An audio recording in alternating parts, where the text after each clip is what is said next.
বাংলাদেশের ত্রয়োদশ জাতীয় সংসদ নির্বাচন ও এর ফলাফলের খবর উঠে এসেছে বিশ্ব গণমাধ্যমে। কেউ বলছেন বিজয়ী দল বিএনপির চেয়ারম্যান তারেক রহমানের রাজনৈতিক জীবনের কথা, কেউ মন্তব্য করছেন তার সামনের চ্যালেঞ্জ নিয়ে। সংবাদ সংস্থা রয়টার্স লিখেছে, বাংলাদেশের জাতীয় সংসদ নির্বাচনে জয়লাভ করেছে বাংলাদেশ জাতীয়তাবাদী দল বিএনপি। এই গুরুত্বপূর্ণ ভোটে তারা ব্যাপক জনসমর্থন পেয়েছে, যা দেশটিতে রাজনৈতিক স্থিতিশীলতা পুনঃপ্রতিষ্ঠা করবে বলে আশা করা হচ্ছে। ২০২৪ সালের জেএনজি নেতৃত্বাধীন গণঅভ্যুত্থানের পর এটি ছিল দেশটির প্রথম নির্বাচন। রয়টার্স আরও লিখেছে, ৩০০ সদস্যের জাতীয় সংসদে ২/৩ বেশি সংখ্যাগরিষ্ঠতা পাওয়া বিএনপির ইতিহাসে অন্যতম বৃহত্তম বিজয়।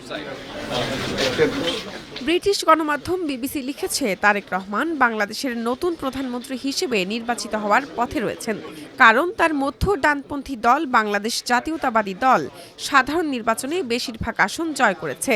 ৬০ বছর বয়সী তারেক রহমানের পরিবার কয়েক দশক ধরে দেশের রাজনীতিতে প্রাধান্য বিস্তার করে আসছেন।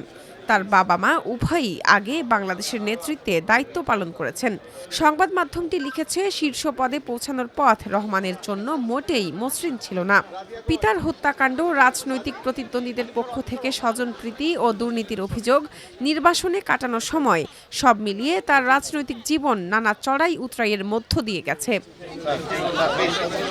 মার্কিন সংবাদ মাধ্যম সিএনএন তারেক রহমানের বিজয়ের কথা উল্লেখ করে লিখেছে, সাবেক প্রধানমন্ত্রী খালেদা জিয়া ও সাবেক রাষ্ট্রপতি জিয়াউর রহমানের সন্তান তারেক রহমান এখন নানা চ্যালেঞ্জের মুখোমুখি। ২০২৪ সালে সাবেক প্রধানমন্ত্রী শেখ হাসিনার সরকারের পতনের পর বয়ে চলা দীর্ঘ অস্থিরতার প্রেক্ষাপটে রাজনৈতিক স্থিতিশীলতা ফিরিয়ে আনা, বিনিয়োগকারীদের পুনরুদ্ধার করা এবং পোশাক খাতের শিল্প পুনর্গঠন করা তার প্রধান কাজ হবে। Revenge will not bring us anything good, rather it will destroy many things. Tarique রহমানের জয়কে চমকে দেওয়া রাজনৈতিক অভিষেক উল্লেখ করে ভারতীয় গণমাধ্যম দ্য হিন্দু লিখেছে, বাংলাদেশ জাতীয়তাবাদী দলের চেয়ারম্যান তারেক রহমান বলেছেন যে তার দল বিজয় সমাবেশ করবে না। তারা লিখেছে, তারেক রহমানের পৃথিবী পাল্টে যাচ্ছে এবং তা ঘটতে মাত্র ২ মাস সময় লেগেছে। তিনি ২৫ ডিসেম্বর ২০২৫ হজরত শাহজালাল আন্তর্জাতিক বিমানবন্দরের ভিভিআইপি লাউঞ্জ থেকে বেরিয়ে আসেন এবং জুতা খুলে মাটিতে পা রাখেন। হোয়াইট প্লাস প্রো সেনসিটিভ স্কয়ারের মাঠের বাইরেও তো আমরা এভাবে দেশপ্রেম দেখাতে পারি।